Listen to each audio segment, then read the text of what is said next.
midday. It's midday. Hello, it's Ollie here. InterTrash CHAT live. How we doing? Ooh, let's just turn this down. Ooh, there we go. Who made the theme tune? Artlist.io. Morning, Stephen. Morning, everybody. Before I go on and my mumbling randomness, there was supposed to be a guest on today, wasn't there? There was supposed to be Ade Bangbala, but I'm afraid I got the date wrong. It's my fault. He's on next week, next Tuesday, which is great because I'm very excited to have him on. Minihood 1997, good morning. Hello. Good morning. God, it's afternoon. I was up at 4 in the morning. You don't want to hear me complain, but I was up at 4 o'clock this morning to go onto the radio. And as a result of that, I'm very, very tired. Kev, Word, good to see you. Good to have everybody on board. But yes, I am afraid it's just me. So it will just be mindless ramblings of me, which is fine. But if there's anything in particular that you would like to talk about, then please just put it in the comments there. That would be great. And we can sort of converse together. As you know, I'm trying to get regular, daily guests here on InterTrash Chat. I'm sort of getting there. On Friday, we've got Anna Collins. She's coming on. She has worked on lots and lots of great TV shows, including SOS Who Dares Wins. And I want to ask her about, I don't know if she knows this, but I'm going to ask her about Ant Middleton. Because, he, when coronavirus all kicked off, he was like, well, I'm not paying any attention to that. I'm still going to hug my fans. I'm still going to, travel. That didn't work out very well, did it? Because you can't use planes. Anyway, and everybody basically called him a cunt. Excuse my language, but they did. So I want to ask what he's like. That'll be interesting to figure that out. But you'll have to wait until Friday for that one. And I've got to get someone lined up for tomorrow. So sorry about today. I do apologise, but this is the nature of it. It's we're young, we are embryotic in our phase. Like we're still, if we were a sort of a living thing, we would be at the sort of the 2 week stage where you can't work out whether it's just a lump of cells or going to be a living thing. When you crack an egg open and there's the little like red globule, little hint that something's going to grow there. That's the stage that we're at the moment. So things aren't quite there, but they will get there very soon. So, if there is anything you'd like to talk about, just let me know. Could be anything in particular. Because I'm going to start with Karens. Or the word Karen, actually. And I don't know how I feel about this one. You know what a Karen is, right? It's basic. There is actually a description of it online. Let's have a look. Hang on. There is a description of a Karen. Let's get this up. Let's get you here. There we go. You can see now. You can see what I'm searching. So, what is a Karen? Here we go. So, Karen is a pejorative term used in the US and other English-speaking countries for a woman perceived to be entitled or demanding beyond the scope of what is considered appropriate or necessary. A common stereotype of that is that of a racist white woman who uses her privilege to demand her own way at the expense of others. Depictions also include demanding to speak to the manager. And if you just spend 5 minutes and you go on Reddit, there's a great Reddit. I say great. You kind of have to be in the right mood for it. There's a Reddit called Public Freakout, a subreddit called Public Freakout, which you should go and check out. It's basically people losing their shit. And it's interesting because it gives you an insight into anger and frustration, all that kind of stuff.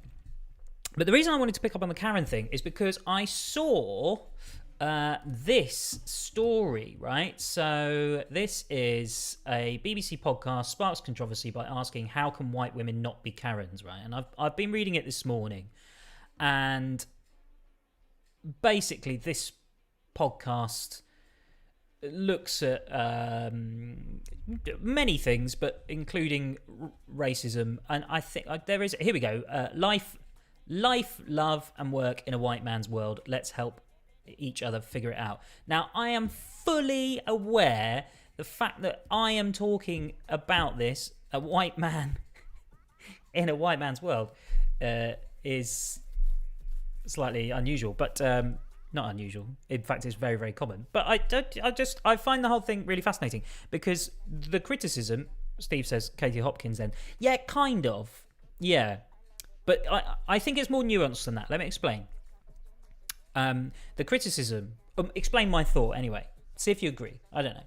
But the criticism of that podcast is, look, you know, if you're using terminology like that, a Karen, that's not progressive. All you're doing is you are labeling these people with another term and making it acceptable. And what's the next phase? And the example used in the article is Leroy and Abdul. You know, you use these generic racially charged names just to identify people of colour, for example, which is, you know, kind of an interesting point because it's true. I mean, it's the same with gammon, isn't it? I mean, a gammon is basically a male Karen, isn't it? Somebody who's a little bit racist and has got a big red swollen head like me. And I was just reading it and I kind of, like, part of me was just like, well, it doesn't seem progressive at all, actually, does it? By using that kind of terminology, I think rather than labelling it in that way, it should just be racists. Because, and in particular with Karens, they're women. And let's face it, women have a fucking rough time as it is.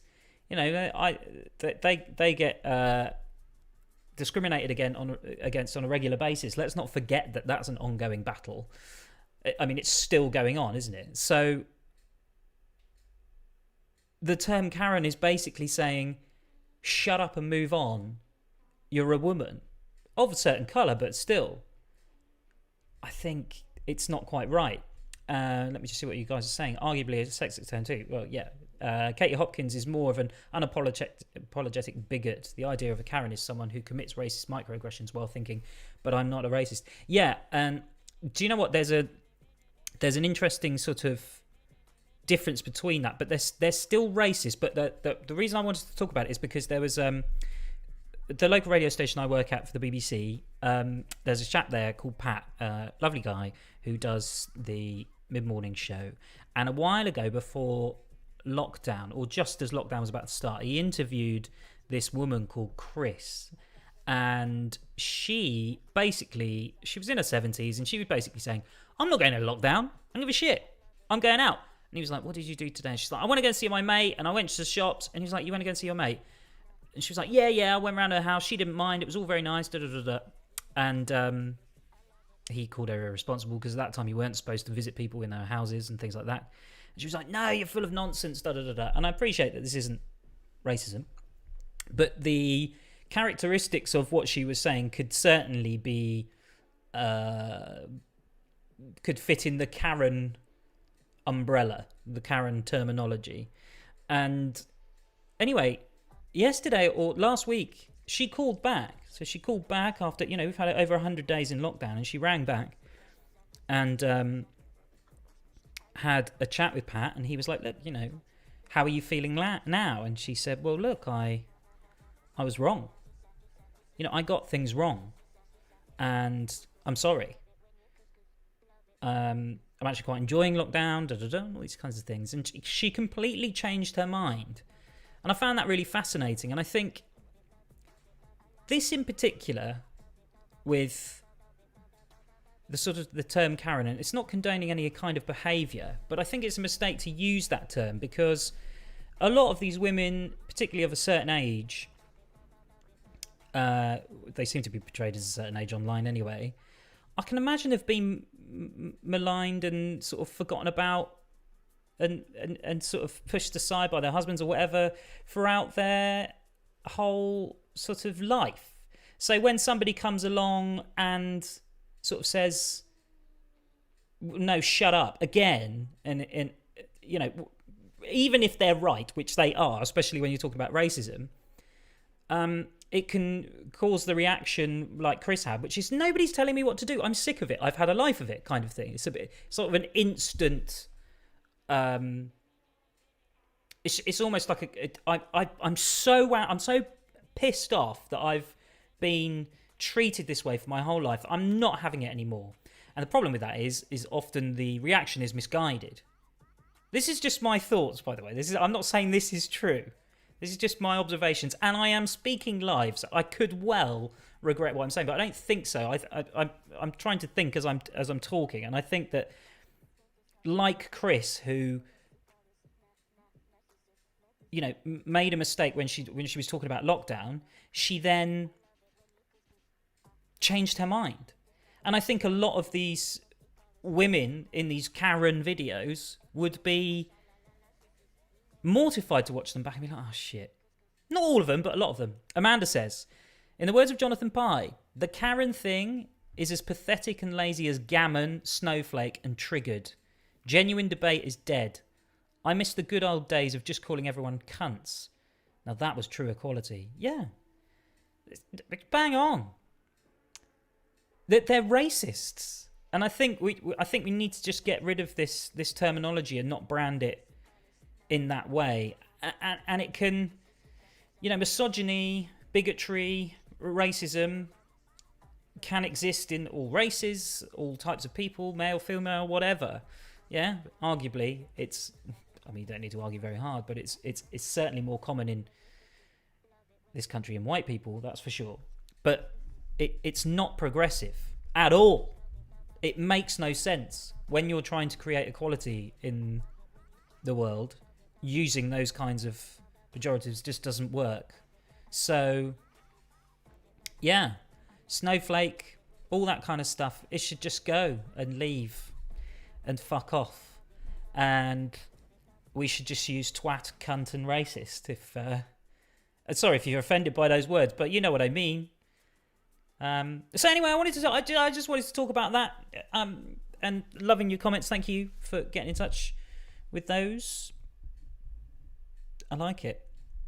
Anyway, I'm going to bring it up with Ade as well when I speak to him on Tuesday, because I might have told you, but he's the man behind Blackticulate, which is a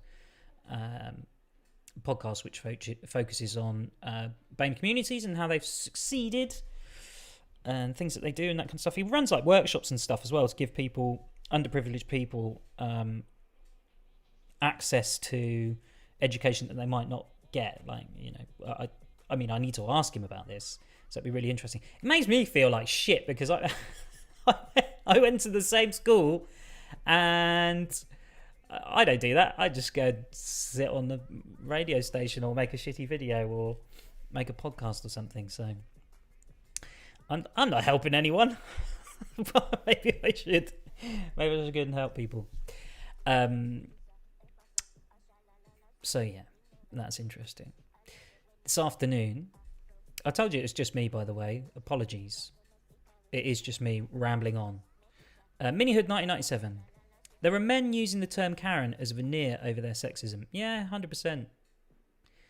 And I think that there's so many inequalities in the world, and we seem to only have the capacity to give focus to one at any given moment, which is just absurd because they all need fixing. You know, BLM, it is such a worthy cause, and I think that it's pushing, generally speaking, in the right direction, which is fantastic. But it's not forgetting that inequality for women is still rife, isn't it? I mean, like, honesty here, you know, as a bloke, and there's probably mostly blokes watching, it still happens. The way that some men talk about women is fucking revolting when you sort of think about it. It's not good. I think we just sort of need to address those things. But how do you do it? It's funny, isn't it? It's sort of, if you're in a... if you're in a place or a situation where predominantly men are there, they're quite loud, aggressive, but well-natured. Do you know what I mean? And that kind of stuff's flying around. It's difficult to say something or do anything if they're your sort of friends, if you like, or acquaintances. I think there are definitely exceptions to that rule. There's also reading this morning that a pub in Leek, Leck, who knew? In I think Staffordshire, a mixed race. I think it was son and father and son. Maybe not actually. It was just the son went into it, Weatherspoons, and then a load of white guys were basically shouting. A load of racists, but they were white, were shouting, "White lives matter! White lives matter!" And wanted to fight this guy, and he texted his mum, and she basically, his brother and his dad went down and were like, "Come on, it's not worth it, let's go home, it's just ridiculous." And they were sort of followed and abused on the way home. And I think if they were my friends, I definitely would have been like, "What the fuck are you doing? Shut up." I mean, I definitely wouldn't be hanging out with people who would do that, but my point is there are exceptions to the rule. It's harder to say something if you were a woman in that situation of lads throwing around sexist comments. Yeah,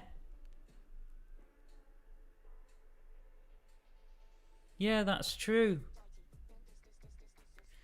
Minihood, have I asked you, are you a man or a woman? I don't know. Have I asked you that question? Stephen Shepherd, I feel like religion arguably perpetuates a lot of these inequalities, particularly when it comes to misogyny. Man, we're getting deep, aren't we? Getting deep for lunchtime. I'm a man. I like you've got a gender neutral name. That's why I ask. I think you might have told me that before. I did think you were a man, but I didn't want to be so. I didn't want to just assume that you were. Yeah. Yes. On the religion front, Stephen. I'm trying to think about this. I think that I'm not sure. Is there a religion where the saviour is a woman? There are certainly female goddesses. I mean, by the very nature, they're female. They're goddesses, aren't there? But, where they... And when they started, when those religions started, that was certainly a time where I would imagine misogyny was just part of daily life on it, as in that's just how it was. Women were lesser, men were not. Not right, of course. Probably the origins too. Yeah, possibly. Jesus is a man. Talk about Christianity here. God is a man. I think God is generally seen as a man. I mean, I'm getting into territory I don't know a huge amount. I feel like religion's an interesting one because I think that this is perhaps slightly controversial, but I think that there are a lot of arguments to say arguments for religion and why it's such a is a bad thing and it's caused wars and all these kinds of things. But actually, I think there are lots and lots of benefits and good things about religion as well. Creating societal cohesion, people helping one another, giving a reason to help each other, and those kinds of things, which are often not talked about all that often. And I think that with the wars, religious wars, which still happen, raging war and violence aside, there are good things to religion. I think I'm not religious, by the way. Organised religion tends to be crap because they're founded on hierarchies where abuse of power is easy. Yes, that's true. We were discussing the idea of a female pope last night. Much of my family are Jehovah's Witnesses, and the man is simply considered the head of the house. Religion itself isn't necessarily harmful. Yeah, I think this is the trouble. I think with because we're all on the same page. I think here, but it's just that the way that we talk about things, and today especially, like in the world, generally speaking, on Twitter, on Facebook, all those kinds of things, these discussions are incredibly complicated and nuanced, and yet we boil it down to just this divisive shit, and that can really solidify your view and make you more hard-lined, whether it's to the right or to the left. And we live in such a divisive society now, and I think that is as a result of the way that we talk about things. People aren't open and they haven't been recently, have not been open to just changing their mind. They just go out. I mean, we all know about the echo chamber. I don't want to bang on about all that shit. Joe Rackley, I'm God. Yeah. I want to get Joe Rackley on, actually. Joe, if I knew... Joe Rackley at the moment is... let's talk about Joe briefly, because we got into fucking quite a deep conversation there, which we can carry on. Twitter is the place where nuance goes to die. It really is. Joe Rackley, I'm God. Joe Rackley is somebody that I want to get on here, but he's working at the moment, and I messaged him the other day. I don't even know if I'm supposed to say this, but it doesn't matter. There's not that many people watching Joe. Who cares? He's working on Jurassic World 3? Which one? If you can message Joe, tell me which one it is. I can't remember. He might have left already. He likes to come in and just write comments and then leave. But he builds stuff, and he'd be quite interesting to talk to, even though he's not the most articulate man in the world. But it would still be nice to talk to him. Anyway, where were we? Yes, Twitter is the place where nuance goes to die. Yes, it is. Yes. Oh, thanks, Joe. Told you he's not particularly articulate. Not even in text. Yes, free. That's how he talks. Yes, free. But that's my point, I think. And the mob can just jump on people, can't it? Absolutely just pile in on people for having a certain opinion. And I think that's not progressive either. If you want somebody to change their mind... If you want somebody to think in a different way and think on your way, you need to engage and have a conversation with them. And that's just kind of gone out of the window on both sides as well. Joe's working at the moment. Joe, we'll get you on another time, okay? We'll get you on. I'm hoping to do this for a while, so I'm sorry you're having to work. You're lucky that you have to work. Also, I know that Joe did a coronavirus test. He doesn't have it. Negative. But even people who would be, let's take Owen Jones, for example. He's a socialist on the... I want to say far left of the Labour Party, but I don't know if that's fair. But anyway, he was a Corbynite, put it that way. And I remember sort of a few years ago, maybe pre-Corbyn, maybe it was just as Corbyn got in, I'm not sure. And he was quite good at sort of engaging in debate with people that he didn't necessarily agree with. And he did for quite a long time, and I just feel like it's kind of gone, really. He just...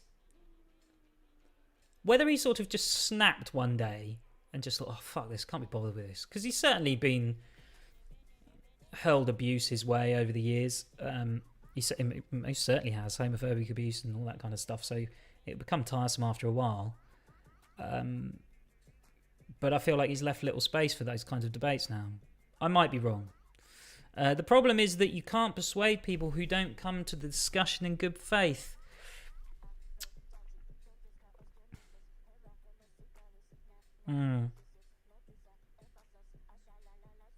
That's true. You got to pick your battles, I think. Certainly. But the trouble is with Twitter is that nobody's there in good faith. They're all there to be pricks. And it doesn't matter what side you're on, so you're never going to win. And all you do is you fuel the viewpoint. Unless, there is a minority. I would consider myself one where actually I'm totally open to somebody changing my mind on almost anything. Yeah, I find it hard to believe that somebody would make me believe that certain things are acceptable, but I go for it. I've got an open mind. I don't care. But I think the majority of people, yeah, for sure, it would be hard online. But I think that you might find that when conversation is face to face and one on one, and you have those conversations, even if you don't necessarily agree with one another on everything, you'll find common ground. And actually, that's half the battle, is understanding where people are coming from in their viewpoint. You know, going back to Karen's, for example. Just used it so flippantly then, didn't I? Going back to the example of the term Karen's, you know, I imagine a lot of them, and I don't know because I'm speaking for them, which is just awful because I am a white man, but a lot of them might just be like, oh, I'm just pissed off being told what to do. You know, I've just had enough. I can see that being the case. I don't know if that's true, but do you know what I mean? I think understanding where somebody's coming from. And people, the other thing that we forget a lot of the time is that people are irrational. A lot. I mean, come on. You flipped out. You have flipped out. I have. Completely irrationally. I've lost it at inanimate objects. We've all done it. It happens. There's no rationale behind it. We just do it. And I think that sometimes it's understanding that happens, that people's emotions get the better of them. And then it's down to us to sort of accept those apologies. If people, you know, I don't necessarily believe that somebody's career should be over after saying something in an angry way. I do believe that David Starkey should have lost his job. I'm not talking about racist behaviour here, by the way. I'm just talking about general slip of the tongues or angry comments or something that's just said in the heat of the moment. Forgive people those things. And we should do. Perhaps that's where religion does come in, because it certainly teaches forgiveness a lot of the time, which is ironic, isn't it? Because a lot of religions go and blow each other up. But anyway, we're in deep territory. I love that you're all sticking around for this. I mean, we would have had somebody far more interesting to talk to in Ade. I mean, he's a very interesting chap. I'm looking forward to getting him on. Look, keep your suggestions coming in on olliepeart.com, by the way. That would be great. I've got a few to go through, actually, which I haven't done. Cishet, right, okay, yeah, this is where I struggle here. Cishet white men tend to get forgiven way more often than marginalised folk, though. Yeah, cishet. No, I need to Google this. I'm going to do it live. Don't worry, I'm going to learn. Because I know... don't tell me. Cishet. I've heard the term cishet. What's that? Cishet means someone is both cisgender and heterosexual. Could also mean both cisgender and hetero-romantic. Fucking hell. In other words, a cishet person identifies as the gender they were assigned at birth, and they're attracted to people of the opposite gender. Gotcha. So I'm a cishet, yeah, because I identify as a man, which I was born as, and I fancy women. That makes me cishet. Cis white men tend to get forgiven way more often than marginalised folk, though. Yeah, definitely. I don't think there's any question of that. Did I insinuate differently? Maybe. In my position, perhaps I did. But that's certainly true. We do have a way of getting away with things. I think it's because... Let's explore this a little bit. I think it's because... Why do I think it's because...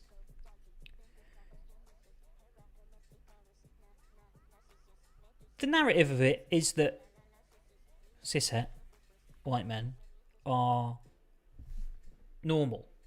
You know, I don't mean the white element of that, by the way. As in, if you're male and you fancy women, a lot of people would perceive that as the natural way things are meant to be. I don't, by the way, hasten to add. Whereas if you identify as... Say you were born a male, but you identify as a female... and you fancy females, that kind of thing, or any other variation of that actually, then I think people, if you have a disagreement with somebody or you're in a debate or anything like that, it's very easy and lazy to put it on how people identify themselves. What gender they identify with, or sexuality, or whatever. You can just say, oh yeah, that's because they're blah blah blah. Maybe that's why.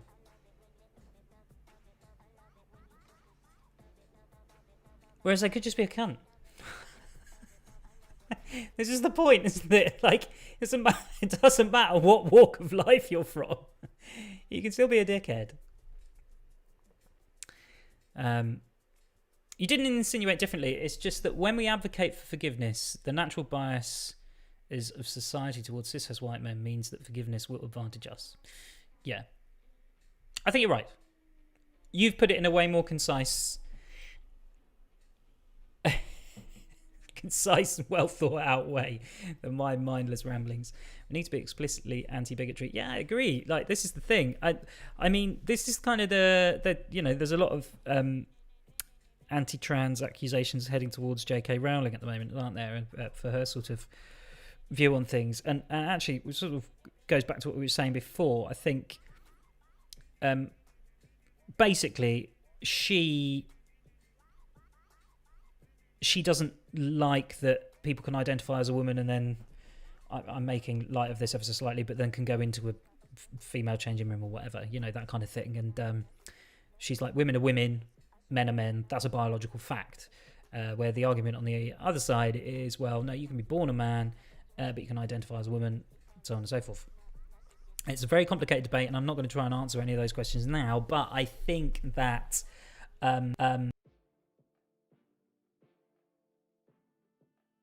yeah, so I think this is the thing. When you talk about we need to be explicitly anti-bigotry, I think you're right there. We need to sort of say, look, but what you're doing is flinging around unfounded hate, basically. You need to understand this better. Now, I'm coming from a position where I don't really understand it that much, so I might sound like I'm sort of talking around the subject. I am. That's exactly what I'm doing. But I'm with you on the anti-bigotry side of things. Like, I think, yes, absolutely, you should call out bigotry wherever and whenever you see it in any way. And however, and this isn't me condoning that behaviour,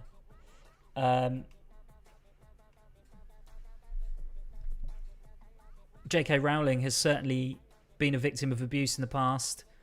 Online, she's been a victim of hate.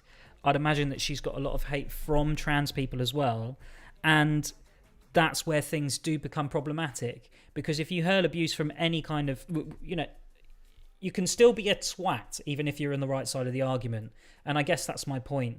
And all that's going to do, if you're trying to win an argument or a debate, is fuel and exacerbate that other person's point of view. It doesn't work. You need to instead try to gently say, look, this is my thought process, this is what I'm thinking, and try and engage in a genuine debate. And it can be difficult, and I'm not saying that J.K. Rowling won't shut you down on Twitter if you try and do that and just delete you or whatever, or block you, but the process should be instead, hey, J.K. Rowling, I'd love to have a chat to you about this. This is why I feel differently. It'd be really nice. And you sit down and you have a conversation about it. But that's never going to happen, is it? Because of the world that we live in. There are loads of evidence that affirming trans people gives them happier, healthy lives. She is ignoring the evidence.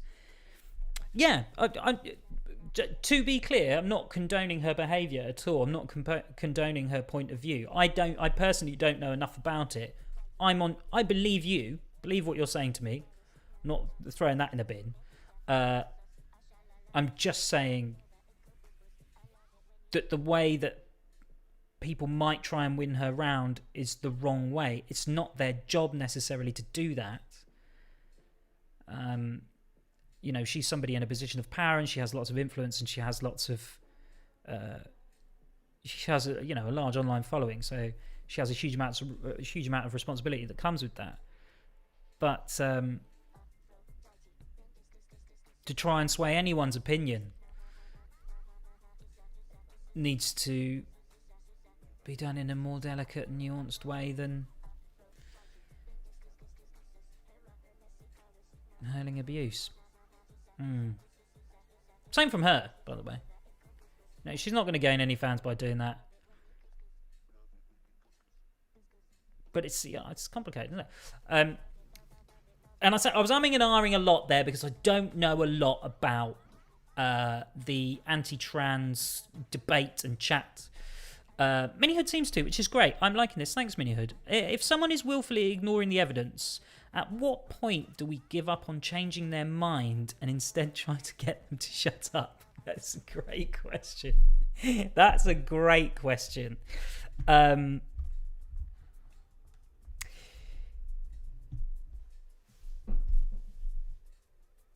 You don't.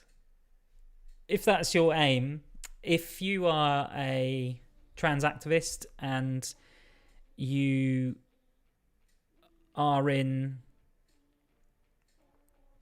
the business of trying to educate people about trans issues and that kind of thing, the answer is you don't. You're an activist. So you're active.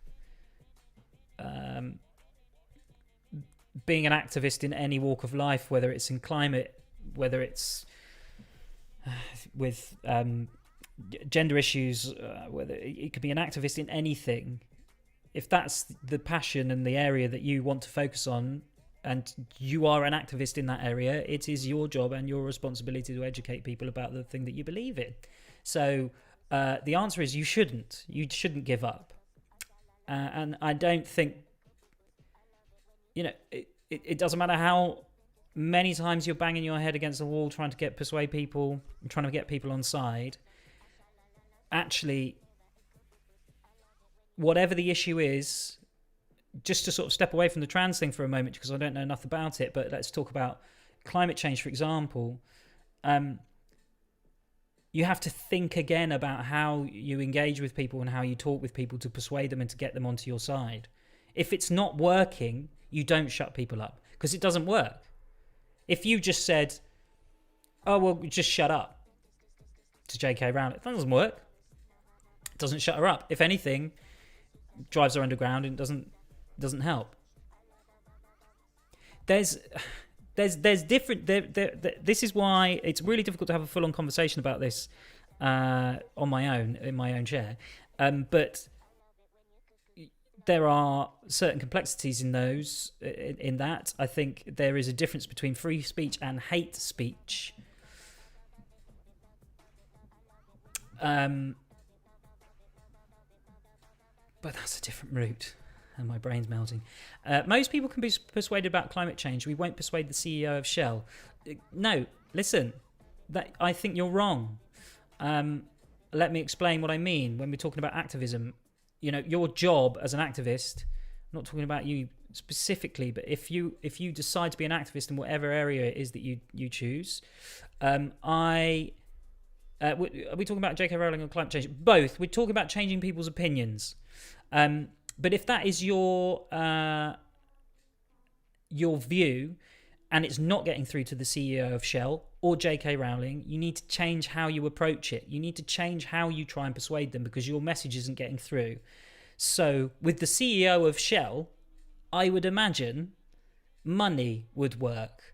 And what I mean by that is, listen, CEO of Shell, he might not necessarily... The CEO of Shell is likely not stupid enough to not know the science of climate change and realise that it's a genuine threat. But the CEO of Shell is driven solely by one thing, and that's profit, okay? That is what the CEO of Shell believes in. So if you want to try and change his opinion, or her opinion, it's definitely a he, isn't it? It's climate change, you need to go, right, well, this is how I can change your opinion. You can make a fuckload of money if you instead change your business to this. For example, I'm not in the job of doing that. I'm not even saying I'm a climate activist. It's always tough because, as you say, there are nuanced situations that people don't necessarily understand. And at the moment, shouting at people doesn't really work at all. No discussions, just shouting. Yes, this is a thing. Norma says, I'm afraid I agree with J.K. Rowling. The CEO of Shell won't give a fuck. Well, this is interesting, Norma. I'm